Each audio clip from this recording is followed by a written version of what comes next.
Hello, everyone, and thank you for joining us today for our Chart Your Path Leading Students Towards Guided Pathway Success webinar.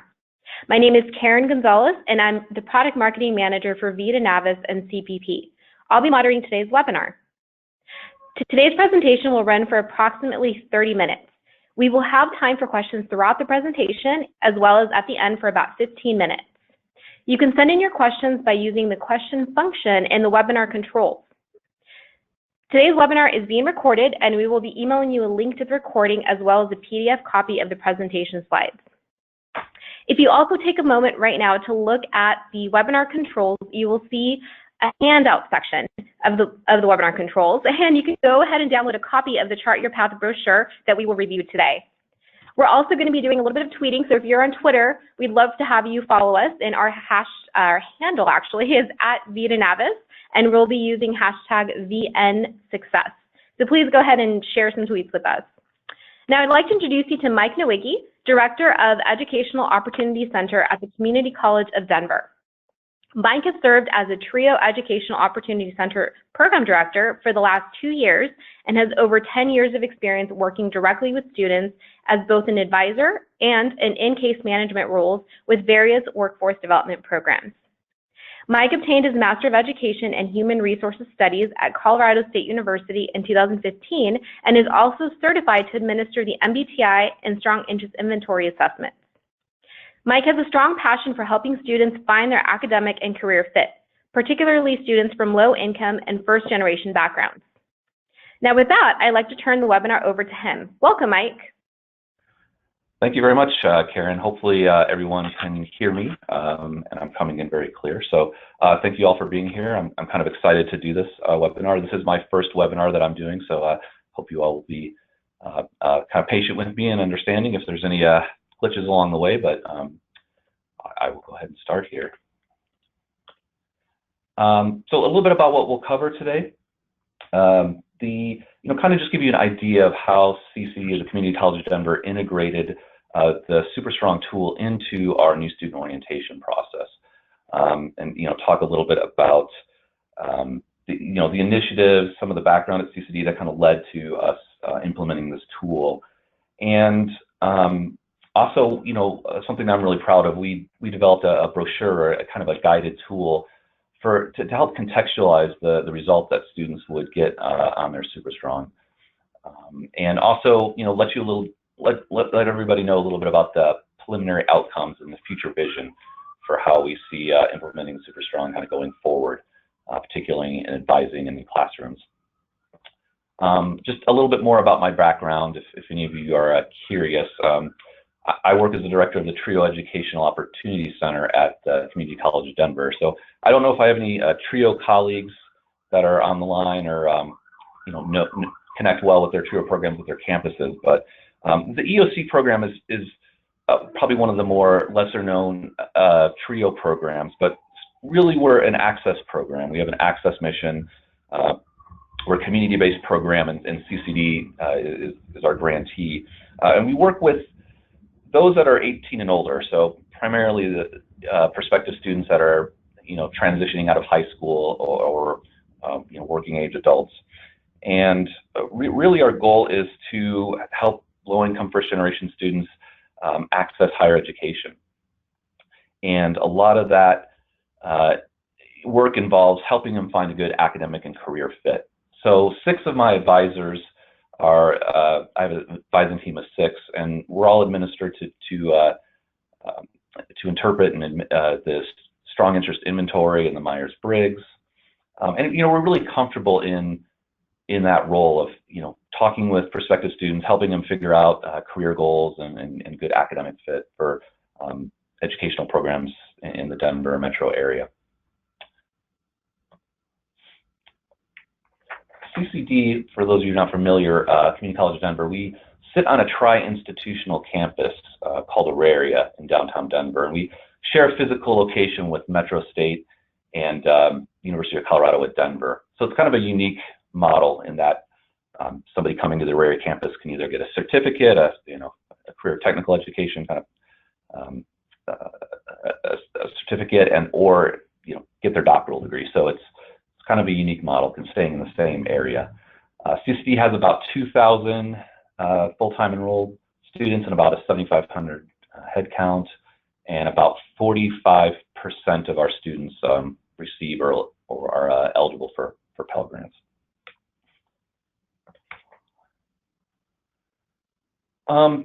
You know, I wanted to go just a little bit over the current initiatives at CCD, just to give you a little context. We are part of a state community college system, which comprises of 13 campuses across the state of Colorado. And currently, the system is pushing forward the full implementation of EAB Navigate. So perhaps some of you use that system or you know, very familiar with it.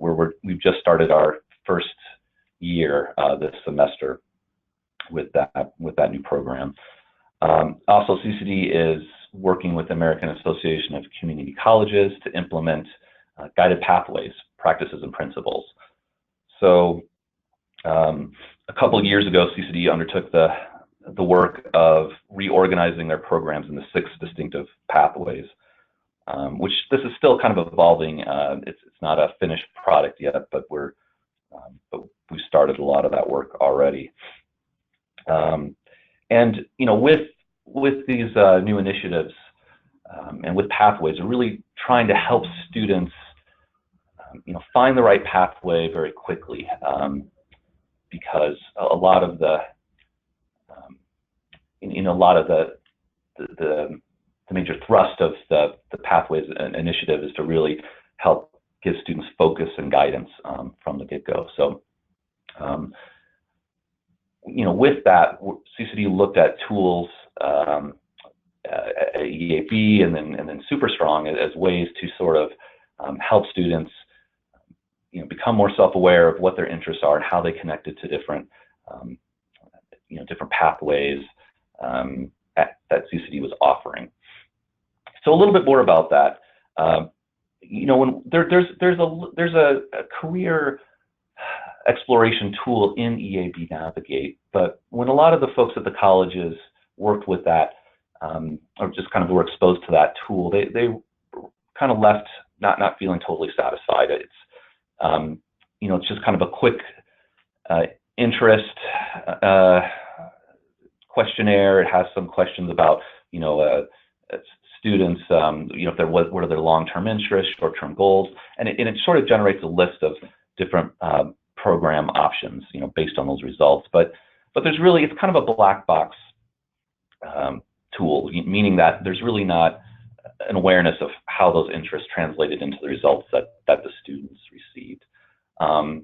So we actually looked at the Super Strong because there was more of a robustness and it was more informative of you know, how students, how they can kind of become more aware of their interests and how those interests actually kind of connect the different career opportunities and academic programs here at CCD.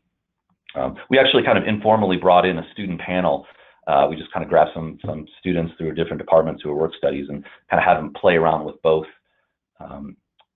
with both tools, and they really overwhelmingly you know, preferred the Super Strong for the information that it gave. They found it more dynamic, more interesting, more informative.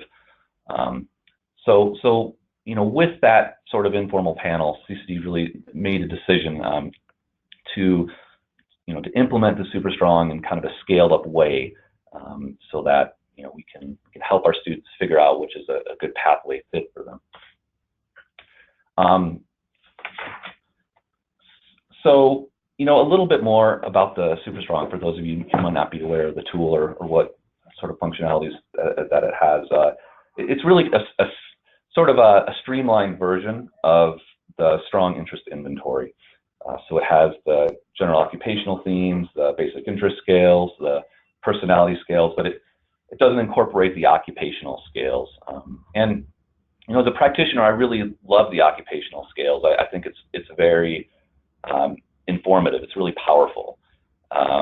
But I do think it takes a lot of you know, context in the interpretation session with students, because they sort of sometimes reflexively take that as a kind of a prescriptive list. And I mean, it's like, no, it's not saying that these are the occupations you should do. It's more of just you know, a way for them to kind of understand how people in those occupations have how they have similar interests or similar dislikes, and just to really kind of think about the themes that emerge in those different occupations. So anyway, that's a little bit about the Super Strong tool. I'll have a few slides on some screenshots of what the tool looks like here coming up.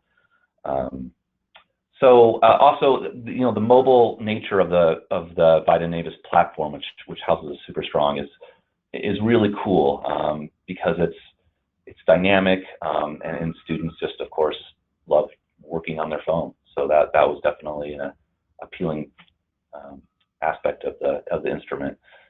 ONET is integrated into the platform as well. So when students get their results, they're able to link into ONET and pull some of that labor data. So I'll go over that a little bit more too in a little bit here. And also, what I think is really unique about the tool, something that I really appreciate, is the students are able to indicate whether they like or they're unsure, or they dislike some of their basic interest scales, or what they call career interests. And I've really found that data helpful, kind of when looking at our orientation sessions, the students who've taken the instrument, kind of what they said they liked or what they didn't like, or they were unsure of. So I'll give you a little bit more, a little overview more of how orientation works here at CCD, to kind of give you an idea of how this was integrated into our new student orientation sessions. Approximately 1,800 students go through new student orientation a year at CCD.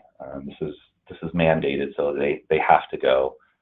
There are some, of course, exceptions, but generally we want to encourage students to go through new student orientation. It's a very high-touch model, meaning that it's a real kind of, it's really helping the students get to class registration at the end of new student orientation. So it takes about a 4 or 5 hour event, and sometimes we'll bring them lunch or some snacks for breakfast. Let's see here.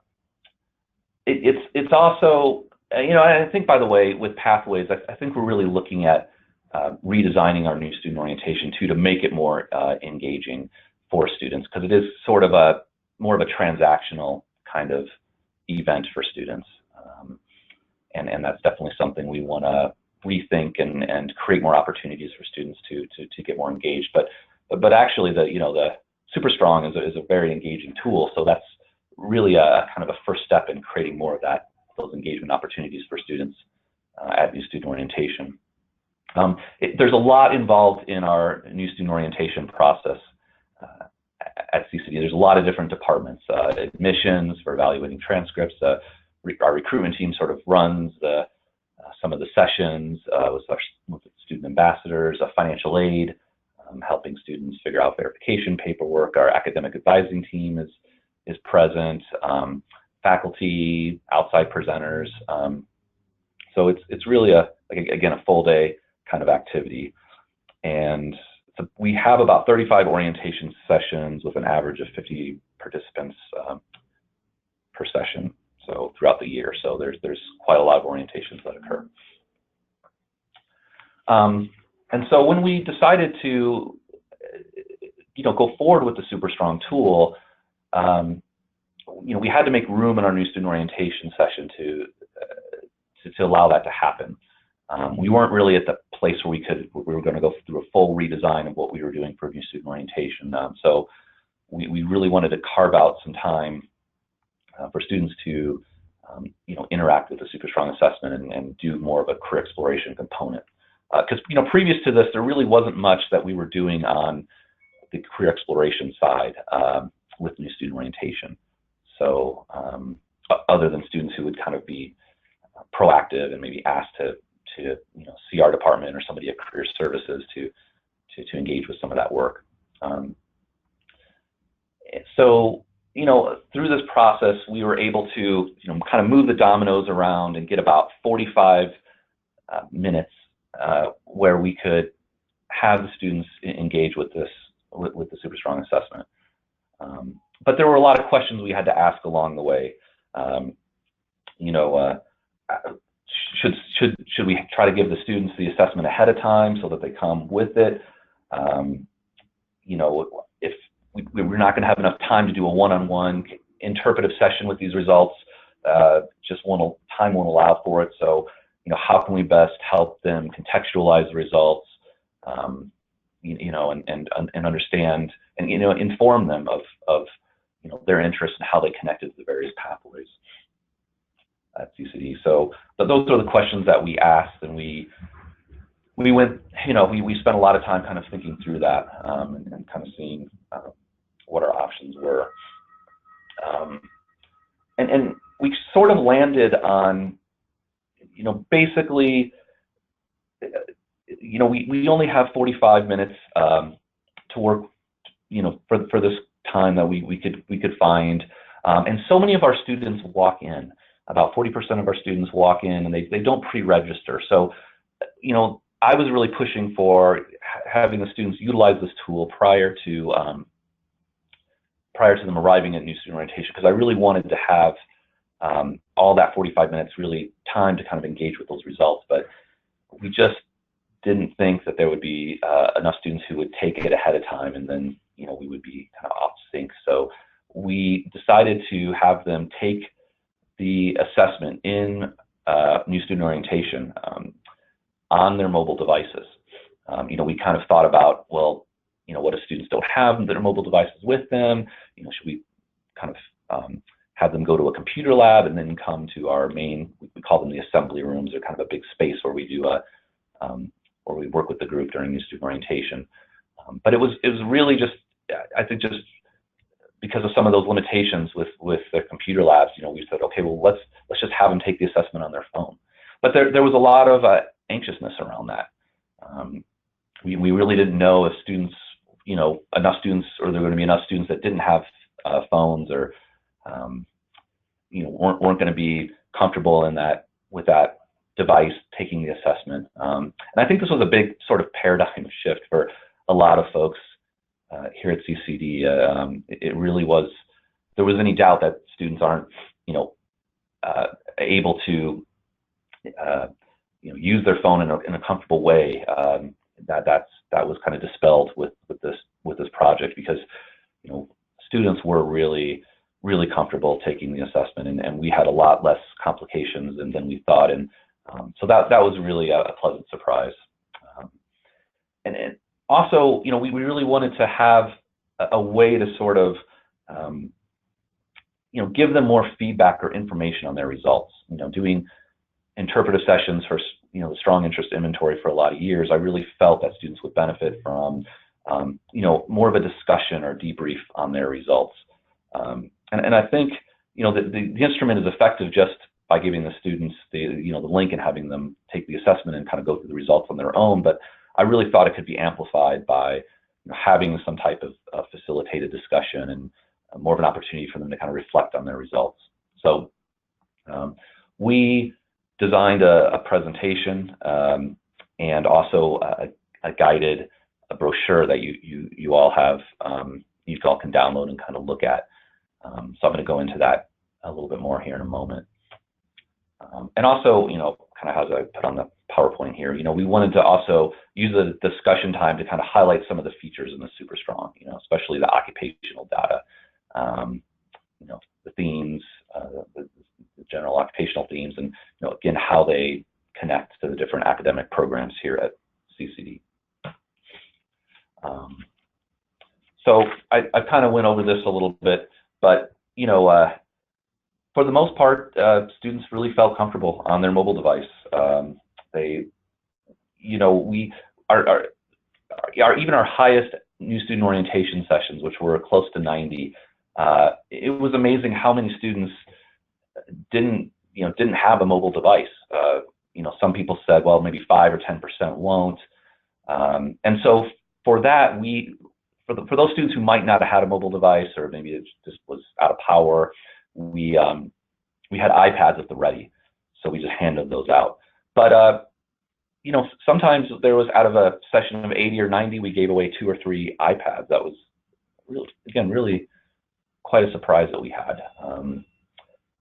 Wi-Fi capacity, that was an issue we kind of looked at. We were going to have all the students at the same time essentially take the assessment. And so we really didn't know what that was going to look like, if things were going to crash, or the Wi-Fi wouldn't be capable of handling all those connections simultaneously. And that was a little bit of an issue, actually. Our IT team upgraded our assembly rooms with kind of high capacity routers, and the broadband on those are really are very robust. But the problem is that they only take about 50 or 60 signals, and then I guess they're not intuitive of how they balance those signal loads. So if too many students were in one area of the assembly room trying to get on Wi-Fi, it was sort of overwhelming the router. So it's interesting. IT, what they were having to do is reposition the routers, really in the assembly room, so as to kind of help balance out that load a little bit. But we figured it out, and even with 80 or 90 students simultaneously taking the assessment, there really wasn't much of a lag time after we kind of tweaked the router situation a little bit. But it is something that where you would need to have the capacity to handle those connections simultaneously. And even though we're in Denver, we're sort of in a dead zone here at the area campus with cell service. So I think you need to have like three or more bars to really effectively do this instrument online. We were concerned about the average time frame that students would have taking the super strong assessment, and we found that it was about 10 minutes from them to create an account to actually jump in the assessment. And so it's about, I think, around 60 questions or a few more. And it was about 10 minutes. Sometimes students took a little bit longer, but that was the average time. So we had about 35 minutes after they created an account, took the assessment, to kind of go over the results a little bit more in detail. So I've done a lot of talking, so I just thought I would pause for some questions here.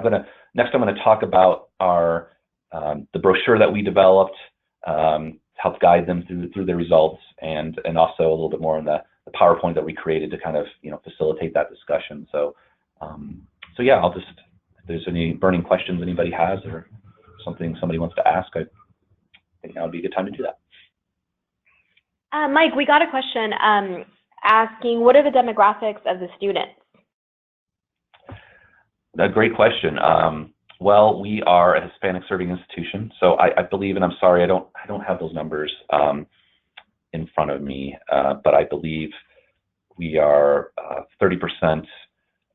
Well, as far as the low-income perspective, about 45% of our students are Pell eligible. I believe it's a little over 30% are Latino. African American, I believe, is somewhere in the range of 10 to 15%. Asian Native American, I think, is around 5%, and the rest white. Sorry if I'm getting that wrong. I apologize. I don't have those numbers, but I just had to take a guess. That's what I would say. Oh, thank you.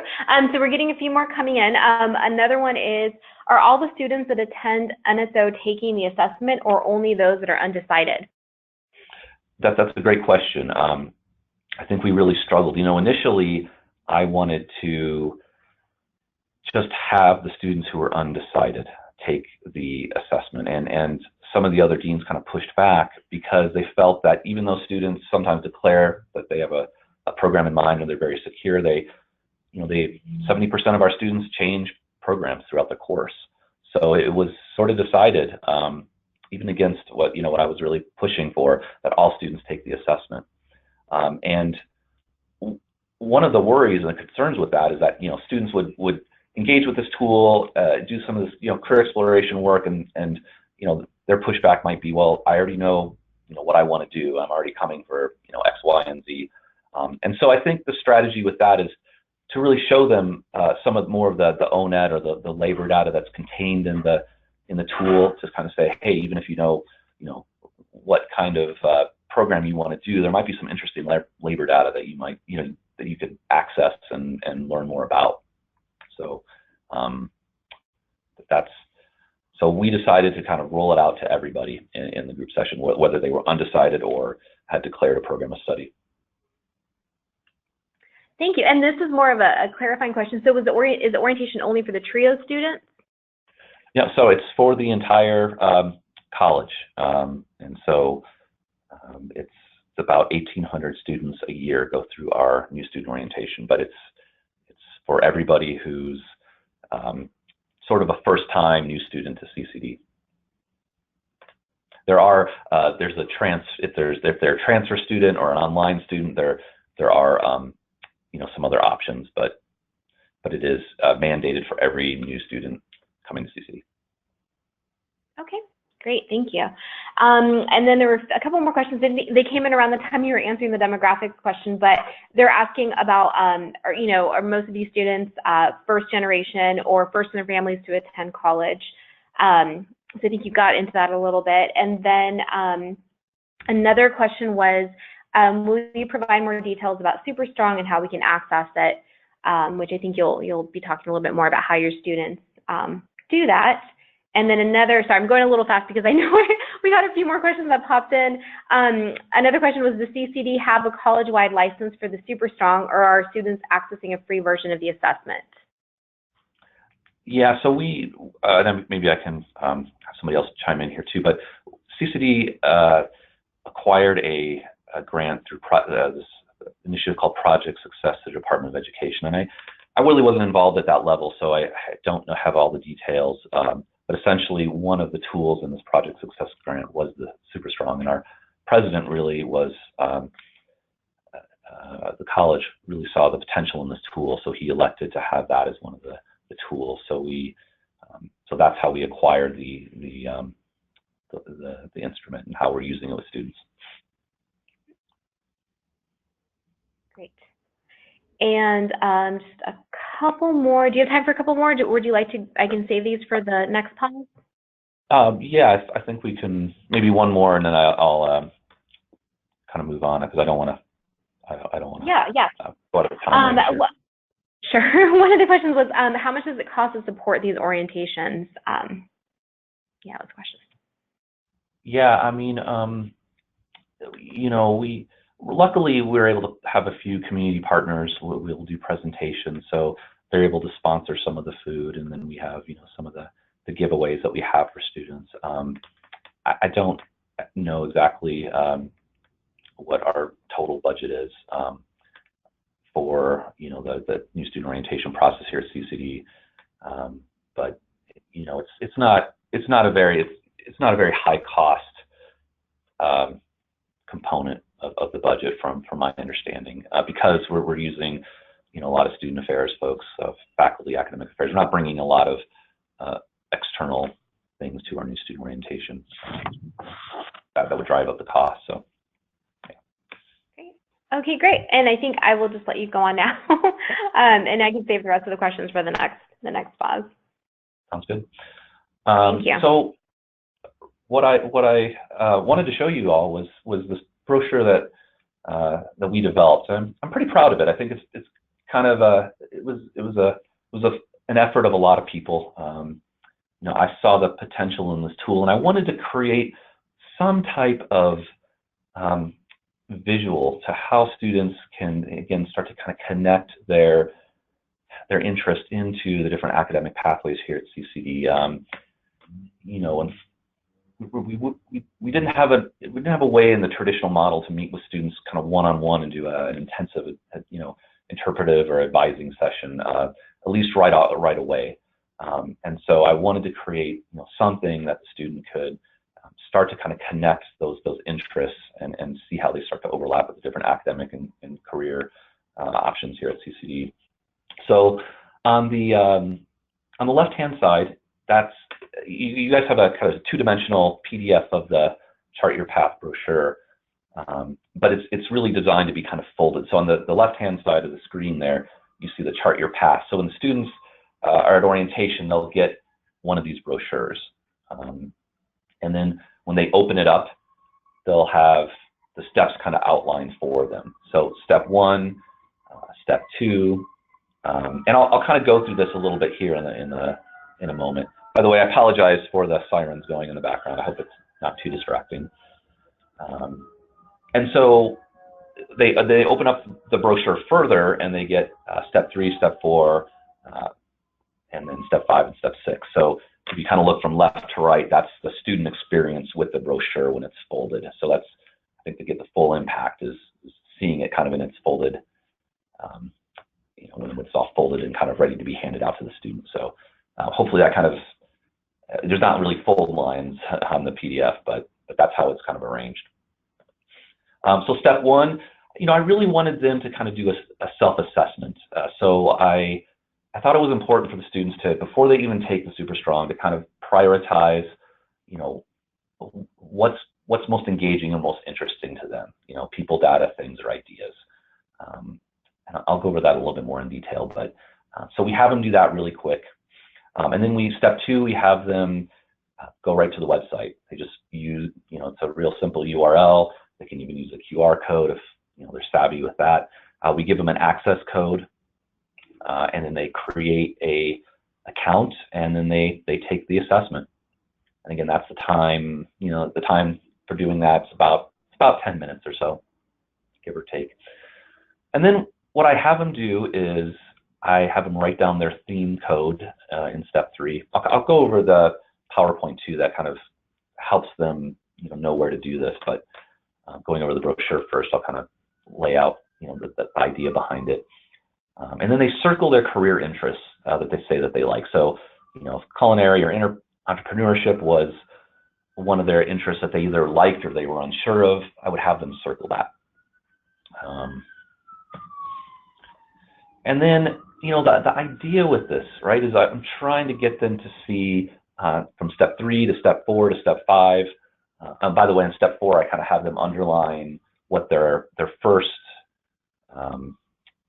you know, interest was on that step 1. So if it was people, I'll have them say, you know, underline people, or wherever you see people in that column, underline that. If it was ideas. And then I wanted them to see, you know, their theme of interest, their career interests that they said that they liked, and kind of, you know, as you look across, you know, in step 5, you'll see the academic pathways that, you know, that are connected or overlay with those interests. So that was the concept. That was kind of the meat of this brochure, is that helped them kind of draw those connections. Then we kind of move on to step 6, which is CCD's full pathway, you know, offerings with programs underneath, so they can kind of get a full view of what those look like. And then we titled under each of the different pathways, you know, the themes and the concepts that are, you know, most, you know, prevalent in that pathway. So, you know, the one I always use as an example is health sciences, right? It's, you know, social, investigative, realistic. You know, is the themes that are really, you know, most prevalent in that pathway. Not that the others aren't there to a certain degree, but and so again, just another way for the students to kind of see, you know, their themes and how those themes, you know, connect the different pathways here at CCD. And then at step 7, what we'll do is we'll have them, you know, see if they can identify a pathway or two that seems to be most you know, aligned with their interests and their goals. And then we actually added this on a little bit later, kind of a Likert scale of sorts, I guess. You know, how decisive or indecisive they are, that this is a pathway that might be a good fit for them. And so that's yielded some pretty good information. And also, as a community college, we want to know, are they on the transfer pathway? Are they, you know, are they going to just go right into the workforce after their time here at CCD, after they graduate? So, you know, with the concept of the brochure, we really wanted to kind of see, I really wanted them to kind of connect their interests to the different academic pathways, but I really wanted to create different points of validation. So I guess what I mean by that is, you know, the students, they kind of self-assess initially, you know, what's most interesting or engaging for them. You know, the student gets their RIASEC themes by taking the assessment. And then the students, you know, validate their career interests, everybody gets 6 unique career interests out of a possible 30 based on their assessment, and they get to say whether they like or they're unsure, they dislike. So in the presentation slide, I'll show you a little bit of where they, in the instrument, how they do that exactly. So I really wanted to create, multiple points of discussion that advisors or anybody working with a student, that was familiar with the brochure or the instrument can engage the student with. Okay, so next up, I'm going to show a PowerPoint that we use, and that they'll have some screenshots of the Super Strong tool, and just kind of get the student experience when they're taking it, how they're viewing their results, and how to proceed with the steps on the brochure. So, but maybe I'll pause for a question or two for a moment if anybody has any questions on that brochure. Someone asked if they're able to adapt the brochure to their college. Yeah, I mean, I think the point of this webinar is to kind of sort of share out best practices, and I'm, this was sort of the content was really my idea, and we had an amazing creative services department that really helped create this visualization. I would have never been able to create the visual aspects of the brochure like they did. But yes, I think it's we're kind of sharing resources to help others who are engaged in this work, and that's absolutely fine. Great, thank you. And in step 7, you asked an evaluation question. Did you collect the brochure afterwards? Or I guess they're asking, how did you collect the answers to that? Oh, that's a great question. So as the students leave the Super Strong session, the next step is they actually meet with the advisors. And so we have our advising section in new student orientation kind of divided out by pathway, and they have an initial discussion with kind of our head advisor to kind of sort them on the pathway. So at that point, that head advisor is then collecting, asking that student, why are you here? What are you interested in doing? They're taking a look at the brochure, and then they're writing down that information. And I think I would really have loved to have the copy of the brochure, and I think we were still kind of looking to see, if we can do that. But I also wanted the students to walk away with it so they could refer to it later on. During some of the new student orientation sessions, they were actually, writing down the results of that evaluation. How strong or how confident that the students were that this pathway was a good fit for them. So yes, we did collect that data, and that's some of the data. What we did, or what I did primarily, was look to see how those discussions went after the assessment, and see what the student results on with the Super Strong. I'll go over that in a little bit as far as kind of what we saw, but hopefully that answers that question. Okay. Thank you. I think just in the interest of time, I'll save these for the end, and if not, what we'll do is we'll follow up with everyone. But I'd like just to have you go ahead and just continue with the presentation. Thank you all for asking questions. So just really quickly, what I wanted to just show you all was the slides that we use to help guide that discussion with, or guide the results of the assessment that the students take. So I'll go through this pretty quickly. So you'll have copies of these slides if you want to look at them more closely, but just kind of gives you the idea of how we guided students through the Super Strong assessment, and try to keep them on the same, everybody on the same page. We start off, there's a little video that about the Super Strong. It's a little YouTube video that we show. It's kind of it kind of sets the tone, I think, for them taking the assessment. So we do that first. And then again, just kind of what I already talked to you folks about as far as, the different steps on the brochure. Then we'll say, now prioritize, what you feel is most interesting or engaging to you, and write it down in step 1. And this, here's a little view of the instrument. So we'll then have them either, just type in the website into their browser, and we'll say, here's where you put the access code. We say use your school email, your personal email.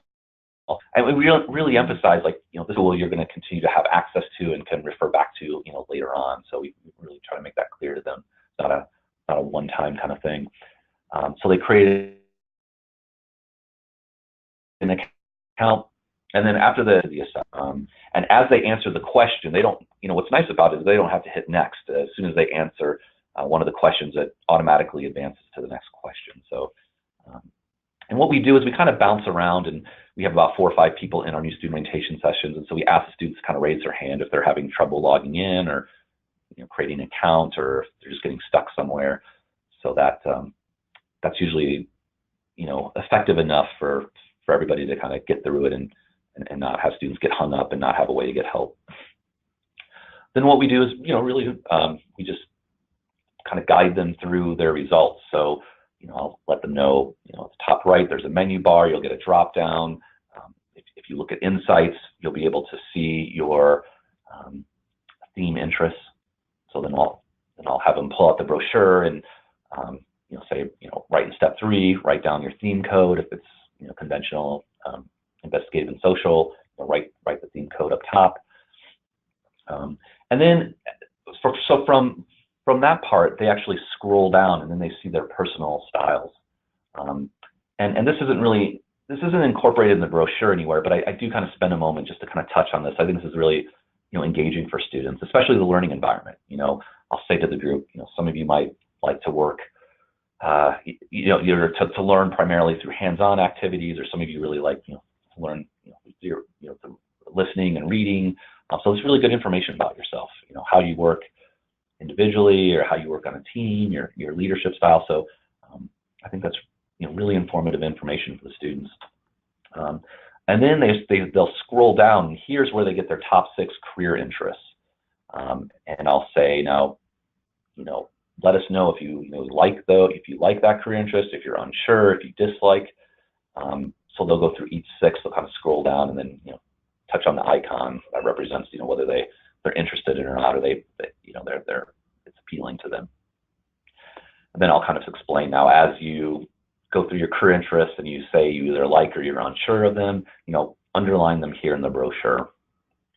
So for example, if writing in mass communications is a bad example, I had the wrong slide up here, but the social sciences. But if it was writing in mass communication, they would underline that in their brochure.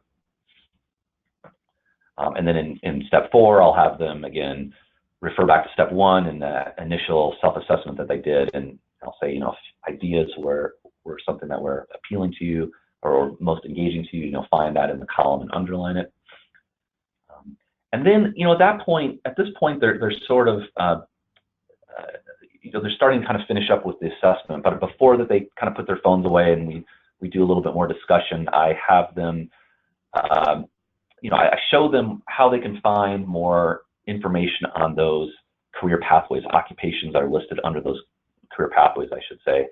So I'll have them get into that drop down again and click on their interests, and then they can see the different occupations that are associated with that career interest. And so I'll tell them, hey, you can click on any of these careers and find out really important information. Is it growing? Is this, what's the salary look like? What level of education do you need? And this is really interesting. This is the part that I really connect those students who are, decided and they know what they want to do. They really find this information interesting, and I like how it's embedded in the instrument. And they can also just do a career search on the top right. They can actually just type in any career that they want to explore if it's not listed under one of their career interests. And who likes this a lot? We have some parents that'll kind of tag along through our new student orientation, and they particularly really love this part. And then essentially, then I know there's a lot of career experts out there. So, but we just kind of give them a little bit more context on their themes. What the realistic theme is all about. So I won't spend much time with this, but investigative, artistic, social, enterprising theme, conventional, and then we might take some time and if we have a little bit of time, we'll try to engage the students. Get them to maybe do a little breakout session or talk to their neighbor about some of their results. Sometimes we've had time for that, sometimes we don't. I personally would like to double this time with this work and do more of that. And I think as an institution, we want to create more space for that, but we haven't quite got there yet. So then kind of my big, concept to kind of transmit to students, I'll say, take a look at your brochure and see where you've underlined your interests and start to see how they connect to the different pathways here at CCD. Because those pathways contain academic curriculum and careers that tend to align with those interests and preferences in that particular row. So, kind of show from left to right, through the rows how those interests connect to the pathways here at CCD. And again, I'll have them take a look at step 6, where it shows, all the different pathway options and the programs underneath, and let them know about the themes that are kind of represented in each of those pathways.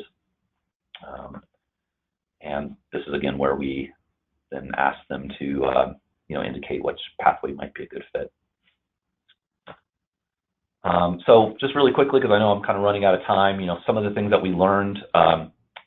Students are really comfortable with technology, and I think that surprised some of our staff and faculty, how easily this was done at new student orientation. The technology equity gap is really closed, especially with mobile.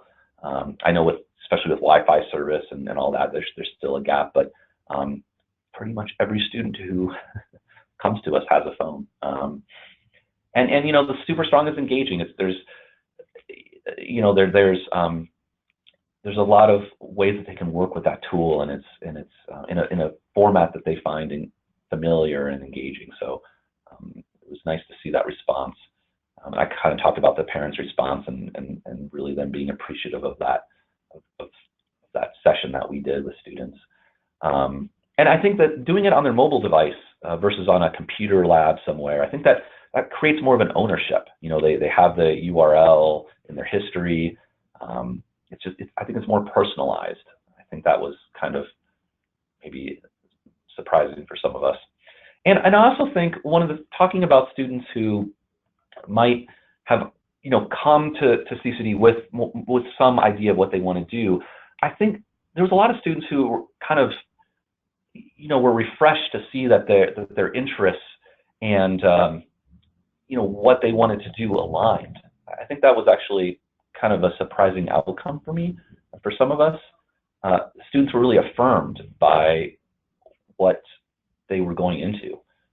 That they were like, I was, it's like I was a little bit doubtful, but this really kind of, pointed me in a direction where, like, hey, I'm actually kind of on the right path here. This isn't totally, outside of what my interests are. What we need to improve, I think, kind of just what I mentioned before. We really do need to create more time to unpack these results. I mean, I would love to have another 45 minutes where students maybe meet with their pathway advisors in kind of a group sort of setting, and they talk through their results, or talk with some of their other folks who are attending new student orientation. So we really do want to create more of a time and a space for that.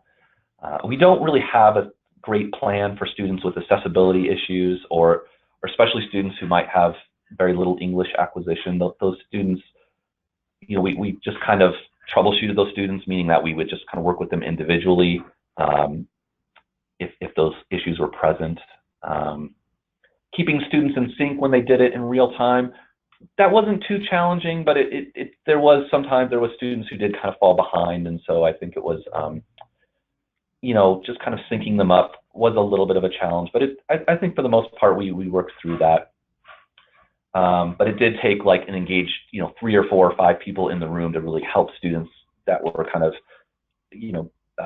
needing some extra help, giving them that support. And I think that's how we really kind of overcame some of those issues. And then we have online students. We don't really have a way for them to engage with this in an online format, so that's something we're talking about now currently. And just really quickly, a kind of last slide on the data. We've been pulling a lot of data to see what students choose as their degree or pathway after they've taken the super strong results. We looked at a few different cohorts in our we had about, I think about 1,200 students, 1,230, I think, took the assessment. We started a little bit after we started about June, and we had a few orientations prior to the super strong implementation. But we looked at those groups, and we looked at undecided groups. We looked at students who were, declared a pathway, or students who were kind of more in a general degree, like a Associate of General Studies or Associate of Arts or Associate of Science. And I looked at, the theme code and those career interests or basic interest scales, and I took a look at those advising notes to see what students were, what they're saying they wanted to pursue as far as a program or a career. And really about, close to 90% of the students in the new student orientation groups that we studied did pick something that was pretty strongly connected to their results, either their theme code or their basic interest scales that they indicated they liked. So that was really kind of refreshing to see that data and to know that this tool was, if not reinforcing something that they were already interested in doing, it was helping inform their decision more clearly. And of course, I would like to see this tool, expanded college-wide. Our advisors are, getting more familiar with the tools. How do we build a culture of career exploration and interest talk? How do we identify those students who really need more of that work? I think this is a way to kind of, by scaling up career exploration at a larger level, I think we're able to, identify those students who might not be the ones who, get referred or self-refer to our career services center, or maybe just don't feel comfortable talking to their advisor about some of their, some of the questions that they have about whether they're on the right pathway or not. I think this just opens up a whole new set of students that we can, strategically target and engage with. Right? Kind of the concept of intrusive advising and, bringing these services, to the student experience as a natural course of action, as opposed to kind of, having it be an outlying kind of activity. And I think that, ultimately we're going to be able to drive more traffic to our career services center because of this work and because we're able to reach out, the students who've taken this assessment. So I hope I didn't go, it looks like I went over a little bit, but I'm happy to stay and take some questions, and hopefully you all found this interesting and informative, and I guess my hope is that maybe it'll spark some ideas or opportunities for working with students maybe differently than you traditionally have at your campuses. So there's my contact information. I'd be happy to chat with everybody in the audience and talk more about what we've done and ideas that you've had, and I look forward to that. So thank you. Thank you, Mike, and thank you everyone for staying on as well. We have quite a few people still on the call, so we really appreciate it. I know we went over the scheduled time, but this was really great content. So we have several questions that still came in, but what I would like to do is we have Mike's sharing his contact info here, but we will also be going through all the questions, and we will go ahead and follow up with each of you because we want to make sure that we answer everything that you asked. So with that being said, like I said, I'm sorry that we couldn't answer all the questions, but you will be hearing from us, and you'll probably be hearing from Holly Clark. So she will be sending out the follow-ups that will include the link to this recording, the link to the presentation slides that Mike has shared, and also the link to the brochure if you didn't download it during the webinar. So that's okay. We'll send you all of that. You'll have it in one place. So thank you all for your time today, and thank you, Mike. You did an outstanding job, and it's really great to hear all this work that you've done. It's pretty inspiring, and it's just great to see what the results that you're getting. So thank you so much, and I hope we see you all at another webinar soon. So thanks again, Mike, and thank you, everyone. Goodbye. Thank you very much. Thank you.